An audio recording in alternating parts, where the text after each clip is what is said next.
अल्लाह के रसूल सल्लल्लाहु अलैहि वसल्लम को कुछ ऊँटों की ज़रूरत थी। आपने सहाबा से चंदा किया। एक सहाबी हज़रत उस्मान उठे, कहते अल्लाह के रसूल मैं 100 ऊँट आपको देता हूँ। आपने फरमाया उस्मान के अलावा कोई है जो 100 ऊँट और दे दे। दोबारा हज़रत उस्मान उठे, उन्होंने कहा मैं 100 ऊँट और देता हूँ। आपने कहा लोगों उस्मान 200 ऊँट दे चुके हैं, कोई और है जो उस्मान के अलावा 100 ऊँट दे। हज़रत उस्मान फिर उठते हैं और कहते हैं अल्लाह के नबी मैं 100 ऊँट और देता हूँ। आपने कहा उस्मान तुम 300 दे चुके हो, अब मैं उस्मान से नहीं कहता, कोई और है उस्मान के अलावा जो 100 ऊँट दे। उस्मान चौथी बार उठते कि अल्लाह के नबी मैं 100 ऊँट और देता हूँ। आपने कहा उस्मान तुमसे नहीं कहा जा रहा है, तुम 400 दे चुके हो, बस करो। लोगों उस्मान के अलावा कोई और उठे। 5वीं बार उस्मान उठते हैं कि अल्लाह के नबी मैं 100 और देता हूँ। आप बार बार मना करते हैं उस्मान अब मत दो, तुमने इतने दे दी अब मत दो। उस्मान के अलावा कोई और उठे, लेकिन कोई नहीं उठता। बराबर उस्मान गनी उठते जाते हैं। 700 ऊँट दे चुके। अल्लाह के नबी समझ गए जितनी बार भी मैं उठूंगा उस्मान ही जवाब देंगे, उस्मान से कितना लिया जाए। 700 ऊँट जब उस्मान गनी दे चुके तो अल्लाह के नबी सल्लल्लाहु अलैहि वसल्लम ने सहाबा से फरमाया, इसको कहते हैं क़यामत के दिन की तैयारी। सहाबा किराम से अल्लाह के नबी ने फरमाया जानते हो उस्मान ने आज कितना बड़ा नेक काम किया, जानते हो आज उस्मान ने कितना बड़ा नेक काम किया है। सहाबा ने कहा अल्लाह और उसके रसूल ज़्यादा जानते हैं। आपने फरमाया अभी अभी आसमान से जिब्रील उतरे, अभी अभी आसमान से जिब्रील उतरे और जिब्रील ने मुझसे कहा हज़रत उस्मान को खुशखबरी सुना दो। जानते हो इस सदका और खैरात की बरकत ने उस्मान को किस चीज़ से नवाजा। मोहम्मद रसूलुल्लाह ज़बान फैज़ाने फैज़ रिसालत से क्या जुमले निकलते हैं, मा ज़र्रा उस्मान, मा ज़र्रा उस्मान, मा ज़र्रा उस्मान, मा मिला बादल यौमी कत्तू। लोगों सुन लो, आज के बाद उस्मान को कोई चीज़ नुकसान नहीं पहुंचा सकती, आज के बाद उस्मान को कोई चीज़ ज़रर नहीं पहुंचा सकती। मा ज़र्रा उस्मान, मा ज़र्रा उस्मान, मा मिला बादल यौमी कत्तू। आए लोगों गौर से सुनो, आज के बाद मेरा उस्मान एक भी नेक काम न करे, आज के बाद मेरा उस्मान एक भी नेक काम न करे, एक भी दीनी काम न करे, एक भी नेक काम न करे। मामिला बादल यौमी कत्तू। आज के बाद अगर उस्मान एक भी अच्छा अमल न करे फिर भी अल्लाह उस्मान को जन्नत देकर रहेगा। इतना बड़ा नेक काम। आज के बाद उस्मान एक भी नेक काम न करे फिर भी अल्लाह उसको जन्नत देकर रहेगा। ये फिक्र थी आखिरत की, कयामत की।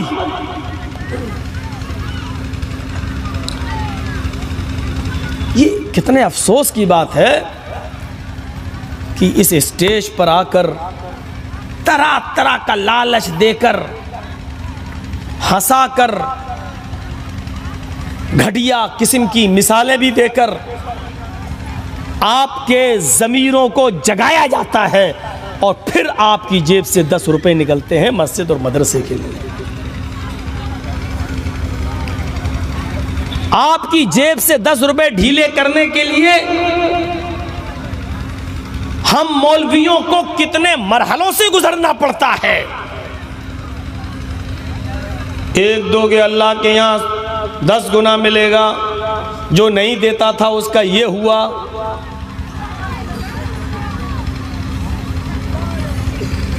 कैसी कैसी मिसालें देना पड़ती हैं और उसके बाद फिर आप 10 रुपए देते हैं, 20 रुपए ला के देता।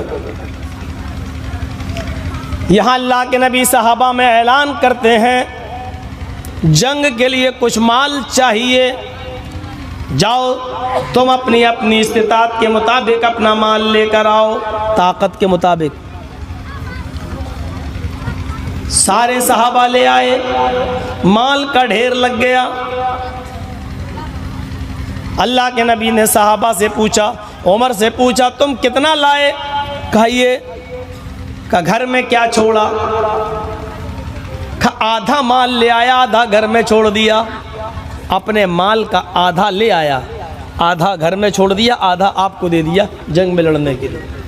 अल्लाह तुम्हारे माल में बरकत दे। आधा ले आए, वो अपने घर का, घर की मिल्कियत का आधा ले आए।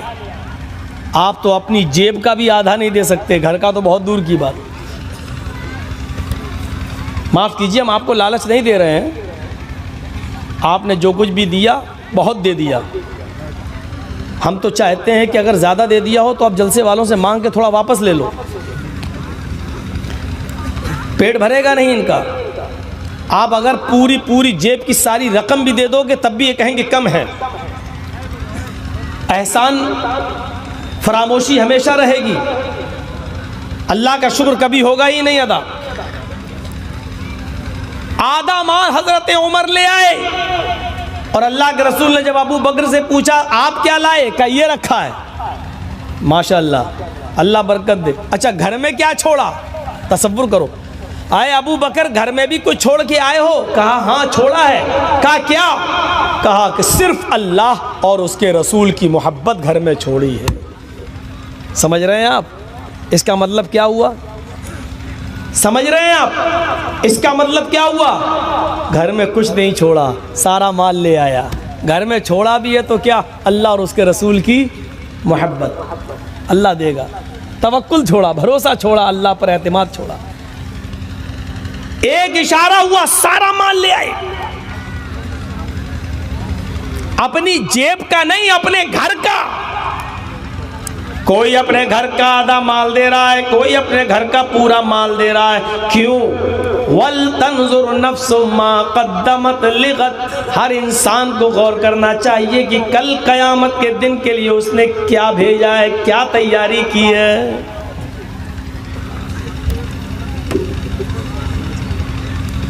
ये एहसास हमारे अंदर होना चाहिए।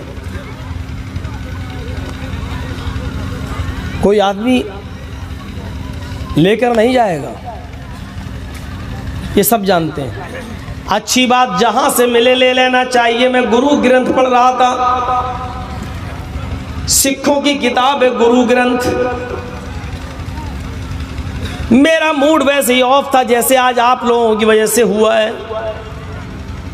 मेरी एक आदत है, जब मुझे गुस्सा आता है, फितरी चीज़ है, या मूड ऑफ होता है तो मैं कोई ना कोई किताब लेके बैठ जाता हूँ और अपना दिल बहलाने की कोशिश करता हूँ। ऐसी एक दिन मेरा मूड ऑफ था, अपने मुकदमे को लेकर, कोर्ट कचहरी के केस को लेकर मैं गुरु ग्रंथ लेकर बैठा हुआ था। गुरु ग्रंथ में मैंने एक किस्सा सुना, पढ़ा। उस किस्से को पढ़कर मैं दंग रह गया। गुरु नानक के ज़माने में एक मुसलमान आदमी, बड़ा बखील, बड़ा कंजूस आदमी था। वो ना मस्जिद को कुछ देता था, ना मदरसे को कुछ देता था, ना गरीबों की कोई मदद करता था। बहुत बड़ी बड़ी बिल्डिंगों का, फैक्ट्रियों का मालिक था वो। गुरु नानक ने सोचा कि इसको कैसे समझाया जाए। मौलवी जर्जीस जैसे बड़े बड़े मुल्ला मौलवी उस आदमी को समझा नहीं पाए। उस ज़माने में रहे होंगे आलिम लोग, नहीं समझा पाए। समझा के थक गए, लेकिन वो कहने लगा चुप रहो, तुम्हारे बाप की कमाई है जो मैं दे दूं। आ गए लेने, एक हदीस सुनाई, ले गए पैसा।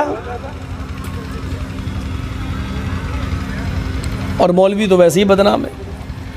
कल एक औरत ने, बेचारी ने सोने की नथुनी भेजी, लेकिन यकीन मानिए कि वो आम आदमी की बीवी होगी। मौलवी की बीवी सोने की नथुनी, सोने की बाली दे ही नहीं सकती।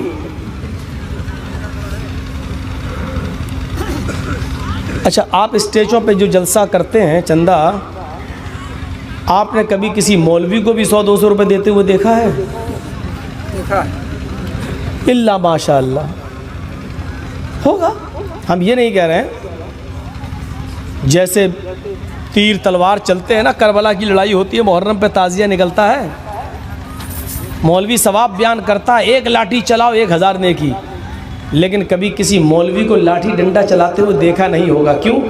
मौलवी पिटवाना जानता है, पिटना नहीं जानता। मार खिलवाना जानता है, खाना नहीं जानता। खाने पीने का मामला हो, मौलवी सबसे आगे।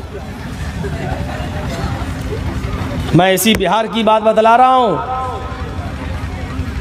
एक मर्तबा गोश्त नहीं बन पाया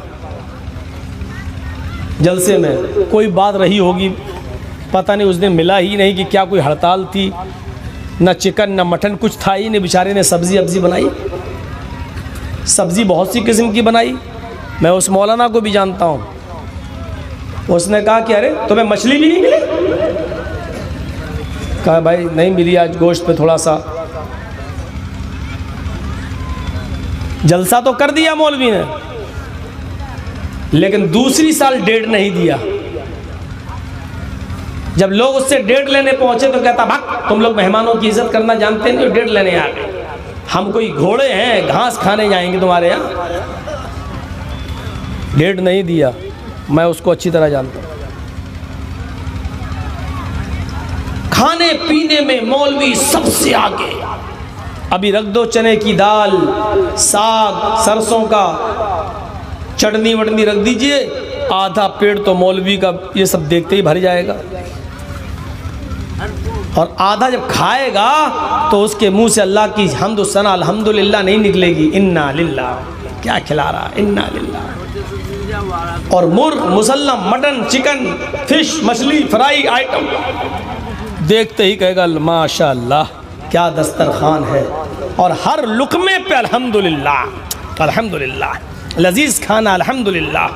बल्कि दुआ भी देगा। वहाँ दुआ अभी है, देना भी नहीं है। खाना खाने से पहले की दुआ है बिस्मिल्लाह, खाना खाने के बाद पढ़ो अल्हम्दुलिल्लाह, ये दुआ। लेकिन वो बीच बीच में दुआ देता जाएगा, नई दुआ ईजाद करेगा। अल्लाह कितना लजीज खाना है, अल्लाह खिलाने वाले को जन्नत दे, अल्लाह खाना बनाने वाली को जन्नत दे। बड़ा लजीज खाना बना। कहाँ की है आपकी बीवी? बहुत अच्छा खाना बनाती है। ये और वो जो उल्लू का पट्ठा जो खिला रहा है, वो मेज़बान, वो यही सुनना चाहता है। वाह तारीफ। अब अगली मर्तबा और अच्छी 600 और 800 रुपए किलो वाली मछली खिलाएगा मौलवी को। बड़ी तारीफ कर रहा था मौलवी, बड़ी तारीफ कर रहा था। मेरे भाइयों, बदनाम हो गए, बदनाम।